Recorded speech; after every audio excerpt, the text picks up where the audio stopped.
नमस्तेस्तु महामाये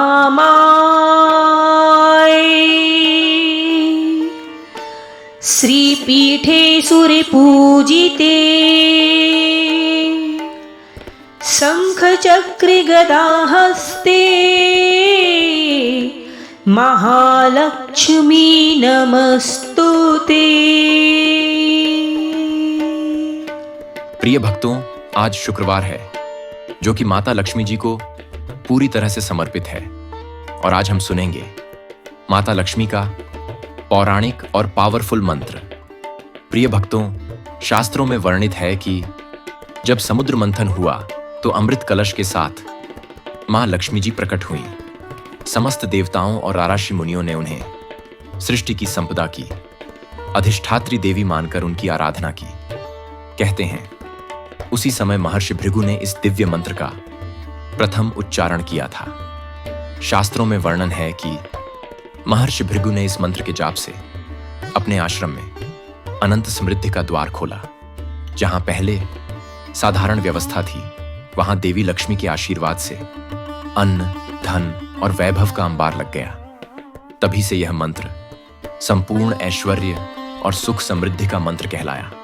माता लक्ष्मी का यह महामंत्र केवल धन संपत्ति ही नहीं, बल्कि घर में सौभाग्य, शांति और सकारात्मक ऊर्जा का भी संचार करता है। जो साधक इसे श्रद्धा और नियम से जपता है, उसके जीवन से दरिद्रता, बाधाएं और नकारात्मक ऊर्जा स्वतः दूर हो जाती हैं। प्रिय भक्तों, आप सभी को आज इस मंत्र का जाप कम से कम 108 बार के लिए करना है और यदि आप 108 बार श्रवण नहीं कर सकते हैं तो 21 या फिर 51 बार के लिए जरूर करें। तो आइए श्रद्धा और विश्वास के साथ इस दिव्य लक्ष्मी मंत्र का जप करें और अपने जीवन को सुख, शांति और समृद्धि से भर दें। लेकिन सबसे पहले इस वीडियो को ज्यादा से ज्यादा लोगों तक पहुंचाने के लिए इसे लाइक और शेयर जरूर करें। माता लक्ष्मी की कृपा हमेशा आप पर बनी रहे, इसके लिए चैनल को सब्सक्राइब कर लें और कमेंट बॉक्स में जय मां लक्ष्मी लिखकर माता के चरणों में अपनी हाजिरी लगाएं। एक बार प्रेम से बोलिए जय मां लक्ष्मी। ओम ह्रीं श्रीं क्लीं श्री महालक्ष्म्यै नमः। ओम ह्रीं श्रीं क्लीं श्री महालक्ष्म्यै नमः। ओम ह्रीं श्रीं क्लीं श्री महालक्ष्म्यै नमः। ओम ह्रीं श्रीं क्लीं श्री महालक्ष्म्यै नमः। ओम ह्रीं श्रीं क्लीं श्री महालक्ष्म्यै नमः। ओम ह्रीं श्रीं क्लीं श्री महालक्ष्म्यै नमः। ओम ह्रीं श्रीं क्लीं श्री महालक्ष्म्यै नमः। ओम ह्रीं श्रीं क्लीं श्री महालक्ष्म्यै नमः। ओम ह्रीं श्रीं क्लीं श्री महालक्ष्म्यै नमः। ओम ह्रीं श्रीं क्लीं श्री महालक्ष्म्यै नमः। ओम ह्रीं श्रीं क्लीं श्री महालक्ष्म्यै नमः। ओम ह्रीं श्रीं क्लीं श्री महालक्ष्म्यै नमः।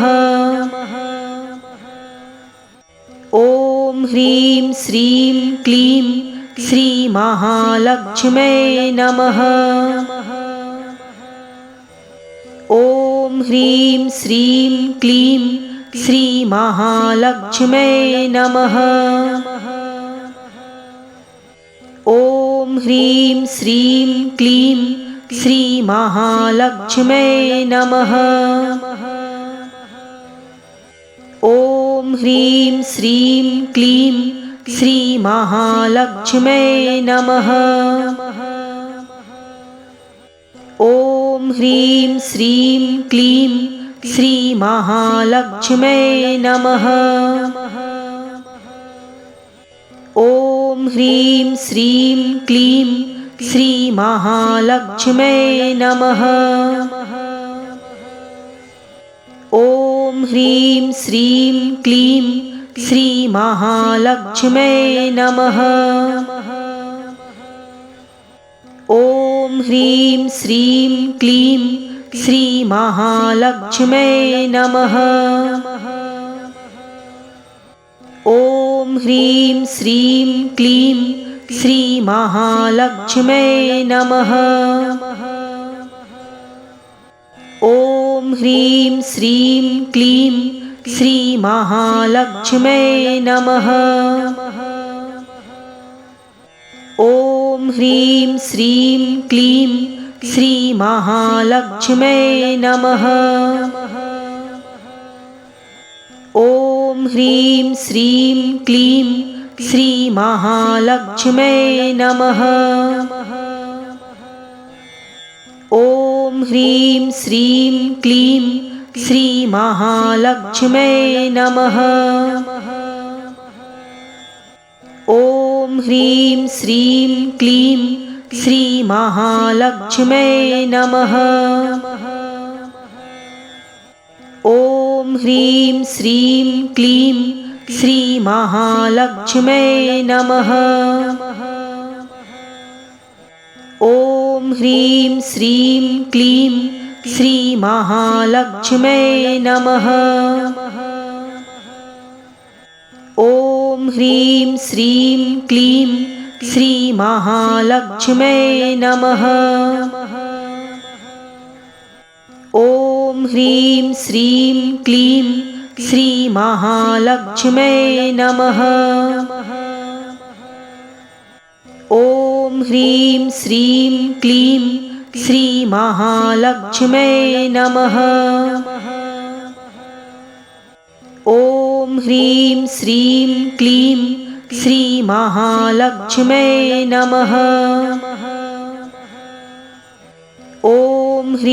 श्रीं क्लीं श्रीमहालक्ष्म्यै नमः। ॐ ह्रीं श्रीं क्लीं श्रीमहालक्ष्म्यै नमः। ॐ ह्रीं श्रीं क्लीं श्रीमहालक्ष्म्यै नमः। ॐ ह्रीं श्रीं क्लीं श्रीमहालक्ष्म्यै नमः। ॐ ह्रीं श्रीं क्लीं श्रीमहालक्ष्म्यै नमः। ॐ ह्रीं श्रीं क्लीं श्रीमहालक्ष्म्यै नमः। ॐ ह्रीं श्रीं क्लीं श्रीमहालक्ष्म्यै नमः। ॐ ह्रीं श्रीं क्लीं श्रीमहालक्ष्म्यै नमः। ॐ ह्रीं श्रीं क्लीं श्रीमहालक्ष्म्यै नमः। ॐ ह्रीं श्रीं क्लीं श्रीमहालक्ष्म्यै नमः। ॐ ह्रीं श्रीं क्लीं श्रीमहालक्ष्म्यै नमः। ॐ ह्रीं श्रीं क्लीं श्रीमहालक्ष्म्यै नमः। ॐ ह्रीं श्रीं क्लीं श्रीमहालक्ष्म्यै नमः। ॐ ह्रीं श्रीं क्लीं श्रीमहालक्ष्म्यै नमः। ॐ ह्रीं श्रीं क्लीं श्रीमहालक्ष्म्यै नमः। ॐ ह्रीं श्रीं क्लीं श्रीमहालक्ष्म्यै नमः। ॐ ह्रीं श्रीं क्लीं श्रीमहालक्ष्म्यै नमः। ॐ ह्रीं श्रीं क्लीं श्रीमहालक्ष्म्यै नमः। ॐ ह्रीं श्रीं क्लीं श्रीमहालक्ष्म्यै नमः। ॐ ह्रीं श्रीं क्लीं श्रीमहालक्ष्म्यै नमः। ॐ ह्रीं श्रीं क्लीं श्रीमहालक्ष्म्यै नमः।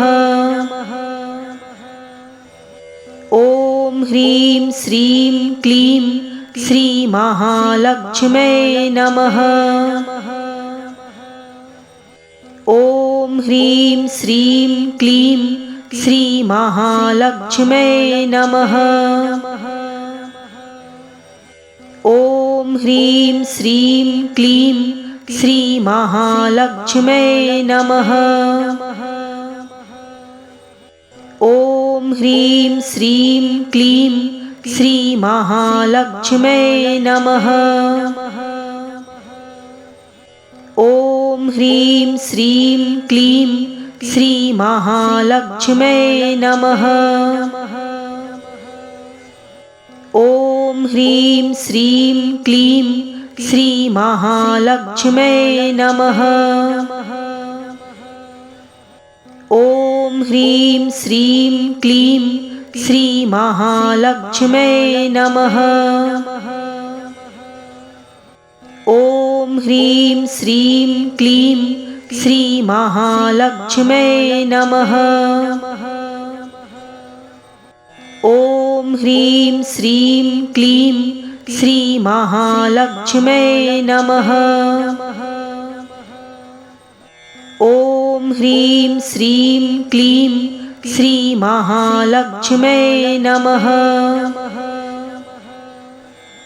ॐ ह्रीं श्रीं क्लीं श्रीमहालक्ष्म्यै नमः। ॐ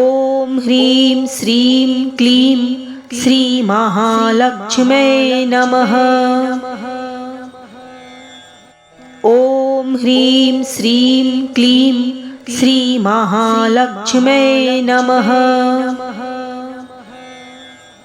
ॐ ह्रीं श्रीं क्लीं श्रीमहालक्ष्म्यै नमः।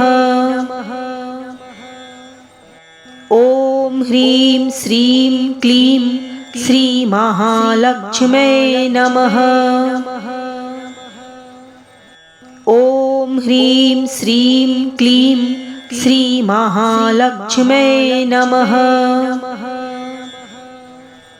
ॐ ह्रीं श्रीं क्लीं श्रीमहालक्ष्म्यै नमः। ॐ ह्रीं श्रीं क्लीं श्रीमहालक्ष्म्यै नमः। ॐ ह्रीं श्रीं क्लीं श्रीमहालक्ष्म्यै नमः। ॐ ह्रीं श्रीं क्लीं श्रीमहालक्ष्म्यै नमः। ॐ ह्रीं श्रीं क्लीं श्रीमहालक्ष्म्यै नमः। ॐ ह्रीं श्रीं क्लीं श्रीमहालक्ष्म्यै नमः। ॐ ह्रीं श्रीं क्लीं श्रीमहालक्ष्म्यै नमः। ॐ ह्रीं श्रीं क्लीं श्रीमहालक्ष्म्यै नमः।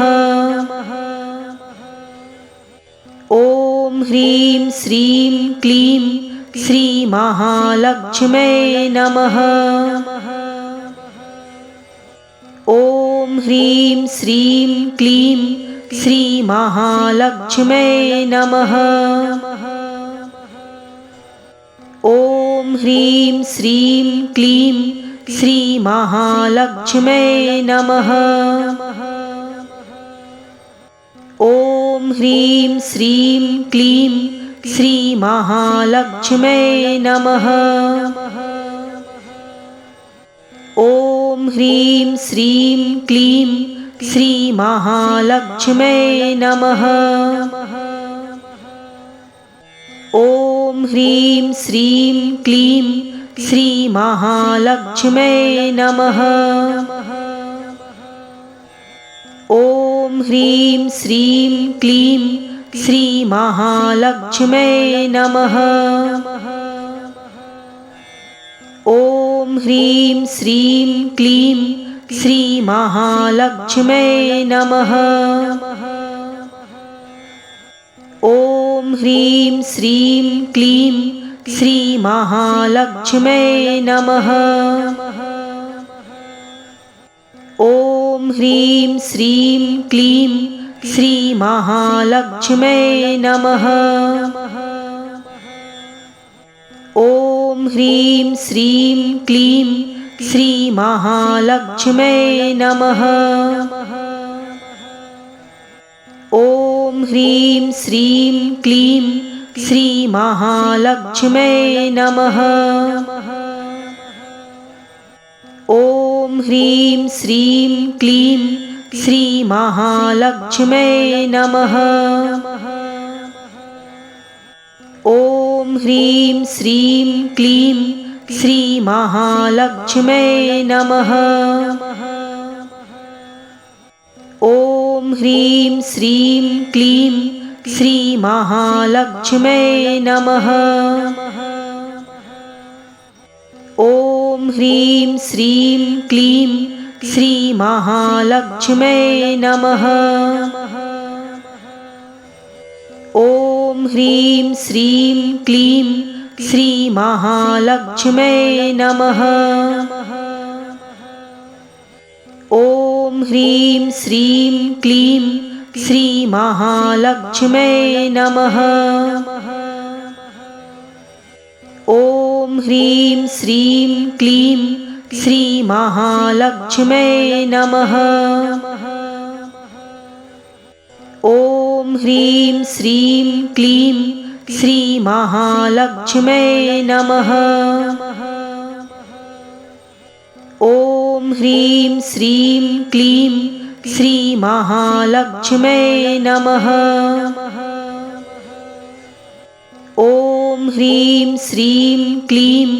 श्रीमहालक्ष्म्यै नमः।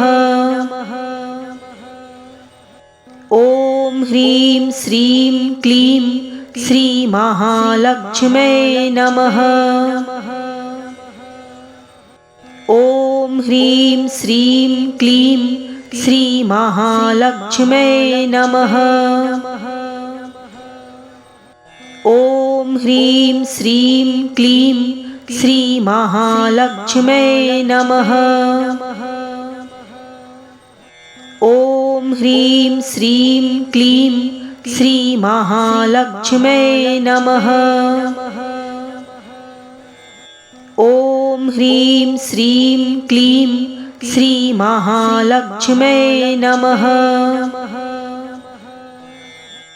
ॐ ह्रीं श्रीं क्लीं श्रीमहालक्ष्म्यै नमः। ॐ ह्रीं श्रीं क्लीं श्रीमहालक्ष्म्यै नमः।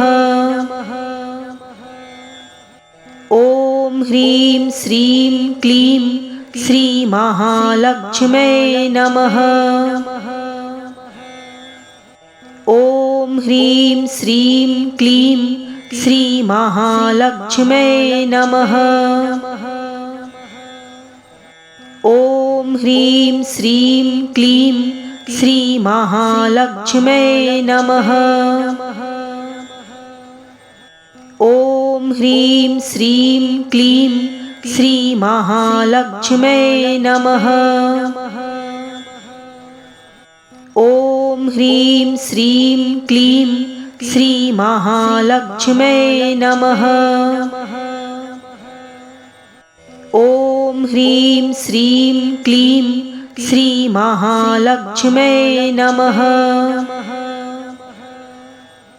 ॐ ह्रीं श्रीं क्लीं श्रीमहालक्ष्म्यै नमः। ॐ ह्रीं श्रीं क्लीं श्रीमहालक्ष्म्यै नमः। ॐ ह्रीं श्रीं क्लीं श्रीमहालक्ष्म्यै नमः। ॐ ह्रीं श्रीं क्लीं श्रीमहालक्ष्म्यै नमः। ॐ ह्रीं श्रीं क्लीं श्रीमहालक्ष्म्यै नमः। ॐ ह्रीं श्रीं क्लीं श्रीमहालक्ष्म्यै नमः। ॐ ह्रीं श्रीं क्लीं श्रीमहालक्ष्म्यै नमः। ॐ ह्रीं श्रीं क्लीं श्रीमहालक्ष्म्यै नमः। ॐ ह्रीं श्रीं क्लीं श्रीमहालक्ष्म्यै नमः। ॐ ह्रीं श्रीं क्लीं श्रीमहालक्ष्म्यै नमः। ॐ ह्रीं श्रीं क्लीं श्रीमहालक्ष्म्यै नमः। ॐ ह्रीं श्रीं क्लीं श्रीमहालक्ष्म्यै नमः। ॐ ह्रीं श्रीं क्लीं श्रीमहालक्ष्म्यै नमः। ॐ ह्रीं श्रीं क्लीं श्रीमहालक्ष्म्यै नमः। ॐ ह्रीं श्रीं क्लीं श्रीमहालक्ष्म्यै नमः। ॐ ह्रीं श्रीं क्लीं श्रीमहालक्ष्म्यै नमः। ॐ ह्रीं श्रीं क्लीं श्रीमहालक्ष्म्यै नमः। ॐ ह्रीं श्रीं क्लीं श्रीमहालक्ष्म्यै नमः।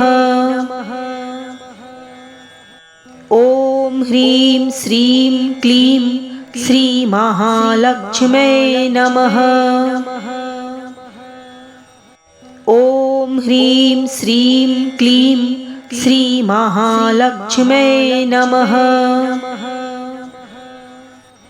ॐ ह्रीं श्रीं क्लीं श्रीमहालक्ष्म्यै नमः। ॐ ह्रीं श्रीं क्लीं श्रीमहालक्ष्म्यै नमः। ॐ ह्रीं श्रीं क्लीं श्रीमहालक्ष्म्यै नमः। ॐ ह्रीं श्रीं क्लीं श्रीमहालक्ष्म्यै नमः। ॐ ह्रीं श्रीं क्लीं श्रीमहालक्ष्म्यै नमः। ॐ ह्रीं श्रीं क्लीं श्रीमहालक्ष्म्यै नमः। ॐ ह्रीं श्रीं क्लीं श्रीमहालक्ष्म्यै नमः। ॐ ह्रीं श्रीं क्लीं श्रीमहालक्ष्म्यै नमः। ॐ ह्रीं श्रीं क्लीं श्रीमहालक्ष्म्यै नमः। ॐ ह्रीं श्रीं क्लीं श्रीमहालक्ष्म्यै नमः। ॐ ह्रीं श्रीं क्लीं श्रीमहालक्ष्म्यै नमः। ॐ ह्रीं श्रीं क्लीं श्रीमहालक्ष्म्यै नमः। ॐ ह्रीं श्रीं क्लीं श्रीमहालक्ष्म्यै नमः। ॐ ह्रीं श्रीं क्लीं श्रीमहालक्ष्म्यै नमः। ॐ ह्रीं श्रीं क्लीं श्रीमहालक्ष्म्यै नमः। ॐ ह्रीं श्रीं क्लीं श्रीमहालक्ष्म्यै नमः। ॐ ह्रीं श्रीं क्लीं श्रीमहालक्ष्म्यै नमः।